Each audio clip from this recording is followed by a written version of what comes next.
There's an intro. Thank you. Cheers, Kevin.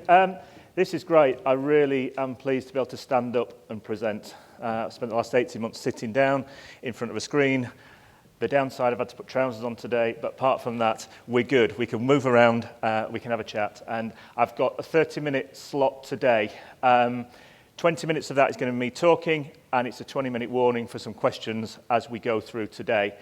I'm going to be purposely a little bit challenging, and some of the things on here will be challenging for the audience. But what I want to do is encourage that debate and encourage people to have that conversation around where the market is going.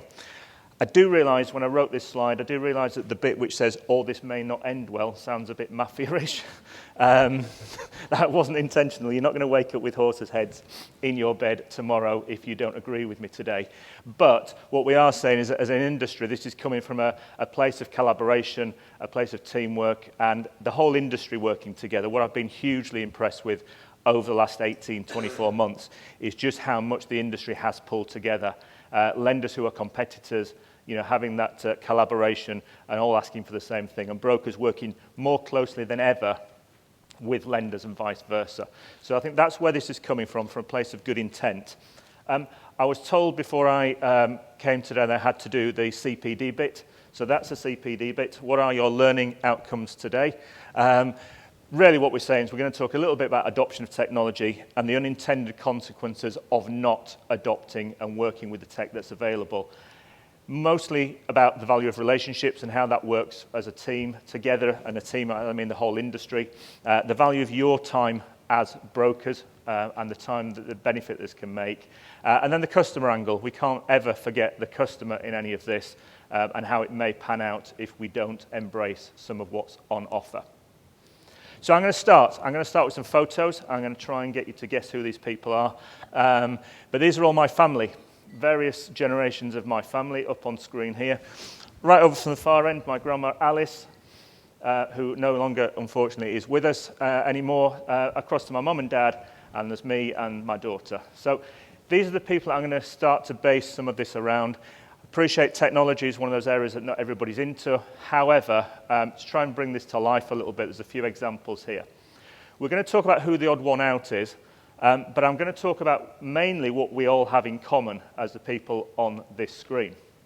And the thing we all have in common is that we've adopted technology, and we've adopted how things work, and we've moved on from what we thought was the best way of doing things, and things that we were really wedded in, and it wasn't broken, so why the hell are we fixing it? Let's just carry on because it's easy and it's what we know. That's what we all have in common. We have adapted technology and the future. The odd one out is Emily at this end, and I think this is potentially a generational thing, but it's also the fact that that technology is there. What I mean by this, so Emily starts from a point of what's the easiest way to do it? What's the technology I find? I don't care what was used in the past. I'm going to go for the simple and easy way, and that's where my head's at. I'm going to embrace this from day one. Nobody has to encourage me to do that. The rest of us have been probably taken a little bit kicking and screaming, but ultimately got to the point where, why the hell didn't we do this earlier? And there's an obvious example at the far end. My grandma was 60 before she got a washing machine and a dryer, because she felt that her washing day was the bit that she spent her time. It was the best way to do it. Her clothes were far better washed in one of those top-loader tub things, and then she'd stick it through the mangle and stick it on the line. And she said, well, it's never failed me. Why the hell would I change? Eventually we made her, and it was like somebody had invented something brand new. She thought it was the best thing since sliced bread. My dad's the same with technology. He's really into his music. He thought that his great big set speakers were the only place you'd get good sound from, and we tried to encourage him to get this little speaker, wireless speaker. He didn't understand what it was, and in the end we bought him it. We forced him into it, and now he thinks the Bose is where the music comes from. He doesn't understand how it works particularly, but he knows that this thing is into Spotify, and he's ditched his old speakers, and that's the way forward. My mum's the same with WhatsApp, and I've been the same with my smartwatch. In the past, why the hell do I need this? I've got something that tells the time. I've got my phone if I need to go for a run. we're all converts, we all got there in the end, but some of us got dragged kicking and screaming more than others. So, as an analogy, where is it that we think the industry is at the moment? How resistant are we as an industry towards change? Are we at that end with the majority of my family, or are we at this end where we're just saying, give me more technology, I'm seeking it out, and I know it will really help? So, and what's the catalyst? What is going to be our catalyst as an industry to take us from that end across to this end? So where are we at the moment? We're at some sort of crossroads. I think we're in a position now where we sort of know that it makes sense, but we're still embedded, a lot of us, in the old ways of doing things because it isn't broken, because it's always worked, and because actually it's quite simple to just carry on with what you know. There are examples of what everybody uses. Everybody uses sourcing systems. We've done that for a long time. I can remember going back many, many years, because I'm very old, that the industry was around faxes and sending stuff out once a week and Best Buy tables. And when Mortgage 2000, we're on a little road on Hull Road in Chester, working out of a semi-detached house, sending stuff out on faxes. We've all moved on. We all know it's the far better way to do it. But we've not all embraced things like web chat. Web chat, we've massively evolved over the last 18 months in our business. It's gone from being about 20% of what we did to one point 100 because it had to be, but that's forced change. And it's still about 60-40 in terms of favour for web chat because people have seen the benefit. It's the same people doing answering the questions, and I think that's really important to understand. These are not different people giving you web chat than they are giving you the answers on the phone.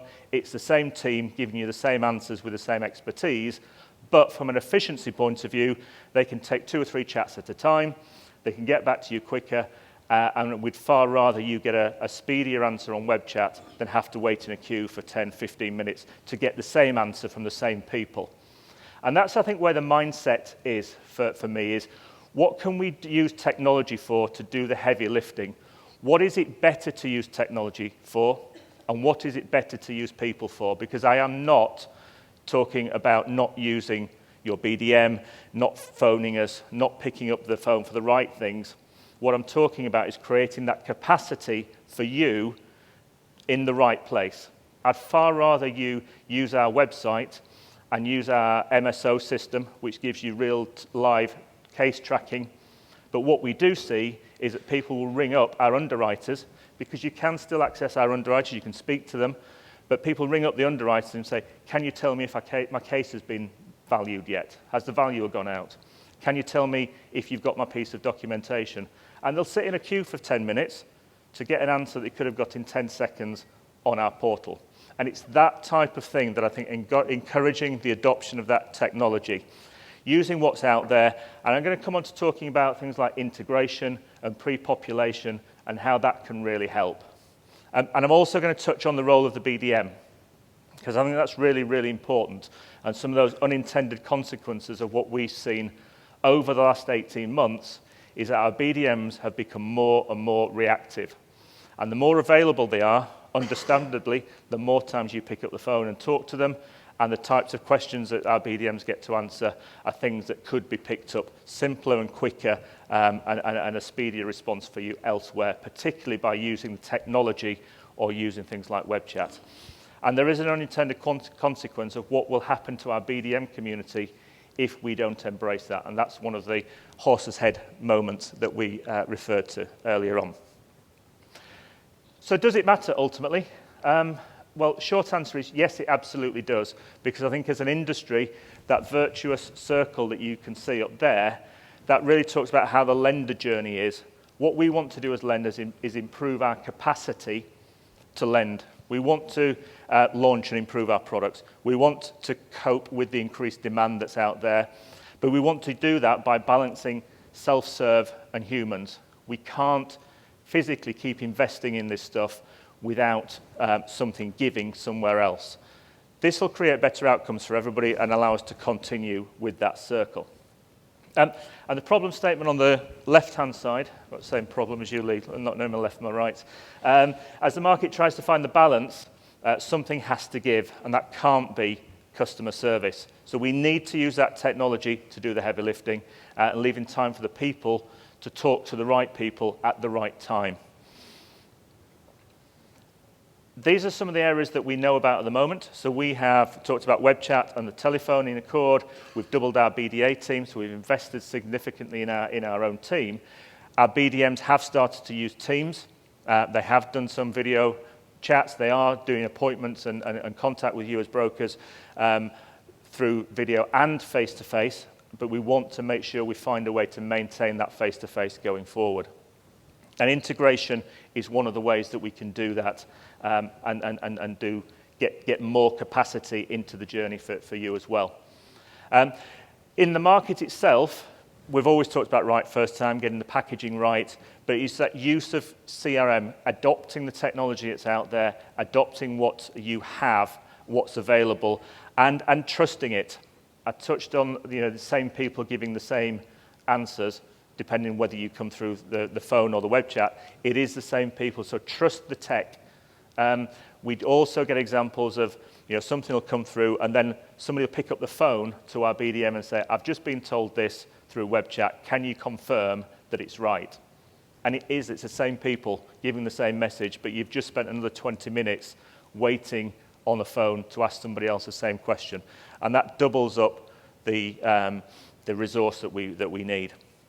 So choosing the right lender who've embraced this technology, using the integration that's around that I'm going to talk about in a second, frees up that advisor time for you that Kevin and Claire talked about earlier on, and allows you to spend more time either seeing more customers or looking after your back book or not having to recruit more advisors and saving you money. So why might it not end well? I've got the horse analogy going on here. So you can lead a horse to water. But what happens if we don't embrace this technology? What happens if we don't take this forward? First of all, the customers will vote. They will choose how they interact. We talk about who owns the customer, and nobody does. We certainly don't as lenders. You don't as brokers. The customer chooses how they want to interact.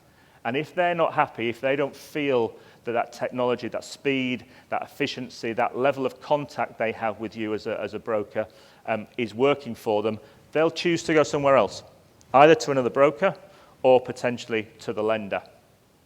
And then secondly, this is quite contentious, and this is not an area I necessarily think will happen, but what you could find is that lenders start to vote with their feet. The investment in technology that's been made, the investment in personnel and in capacity that's been made has been done for a reason to try and improve the industry. If that's not adopted, then we will stop investing, because it's not working. So we've got to get that adoption going because it's the right thing. Unintended consequence would be BDMs end up just retracting back in and being inbound telephony teams because that's the way that the market seems to be wanting to go. That's absolutely not what we want. We want our BDMs out there in front of you, adding value, having conversations. And what we've seen with our guys being back on the road is just the value on both sides that's created of having those conversations, being able to talk about a particular case or a customer and help you place that case in a better way. So, there could be some changes. Ultimately, there's a cost element in this one. If it doesn't work, it is a challenge for lenders. And the final thing, brokers will vote with their feet. If you don't feel you're getting what you need from your lenders, you'll choose a different lender. So there's a vested interest for all of us to work together to sort this out. But it is worth it. I know you won't be able to read those, but the slides are available. There are 5 comments on there from brokers who have used our integration. So what we've got is a pre-population through any of the sourcing systems. I'm not choosing one over the other, but all of the main sourcing systems have the ability to pre-populate our forms, our decision in principle forms, by you just using your normal system and pressing the button that says send or pre-populate or apply or whatever it says. You press that button, the data comes through to us, you don't have to rekey it. It's available for everybody in this room. The adoption is low. These are the guys who adopted it, and some of the comments on there, which I'll just pull out a couple. I've been using it for a while, find it brilliant, saves me so much time not having to key information. It's streamlined the application. Another one say it saves me about 15 minutes on every case. It's great, saves me time on every case. All the data transfers across, would highly recommend it. So this is a bit, give it a go, try it. It isn't perfect. It doesn't transfer 100% of your data, but it does transfer a big chunk of it. And even if it only transfers 30%, because some of the questions don't match on an application, it's 30% more than you would have having to rekey it in again. So trust it, use it. It is better. Stick with it, please. It will make a massive difference. But there is a happy ending in all of this. We've taken our horse to water, and there they are with their noses in the trough, drinking nicely. They're not in your bed, so that's good. So the message I would say is just be careful what you wish for. If you want your BDMs and your people that you interact with to be there within seconds at the end of a phone, we'll have to take them all off the road. We'll have to sit them in call centres. We'll have to pick up the phone as quickly as possible. You will lose a lot of the benefits that you've had over the years. So careful what we wish for. If we don't use the technology, the customers will vote with their feet. Our clients will vote with their feet. And if we don't embrace it as lenders, then you will vote with your feet. But do please adopt it. I've tried to use the analogies of family. I think if we start getting into technical terms about API integration and all this, it gets really complicated. Just go back to the people you saw on that original slide and think about their adoption on their own things that they thought were absolutely perfectly fine, but they found something by a little bit of encouragement that was way better and has revolutionized their individual experience. Don't wait to be forced. There will be a point at which things get switched off.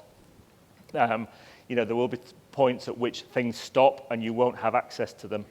So don't wait to be forced, but talk to us. The huge opportunity is to keep that feedback coming. We will adapt things, we will invest in things, but we need you to tell us what those things are and to work with us. So please keep the feedback coming. Tell us what you like about things. Tell us what's still missing, and tell us where we need to invest and change and work together with you. And find out what your catalyst is. So what's your motivator? What will make you do this? Will it be the fact that you can't afford to take on another advisor? Will it be the fact that you've got customers walking out of the door and you're losing your back book through to other places? What is that catalyst? Do you want to look at building a value in your business to sell it in the future? All of these things are individual catalysts. You will have your own catalyst that makes you do this. But ultimately, help us to help you to run your business as efficiently and as effectively as you possibly can. And the final bit on that, be Emily, who embraces things and looks for opportunities. Don't be grandma.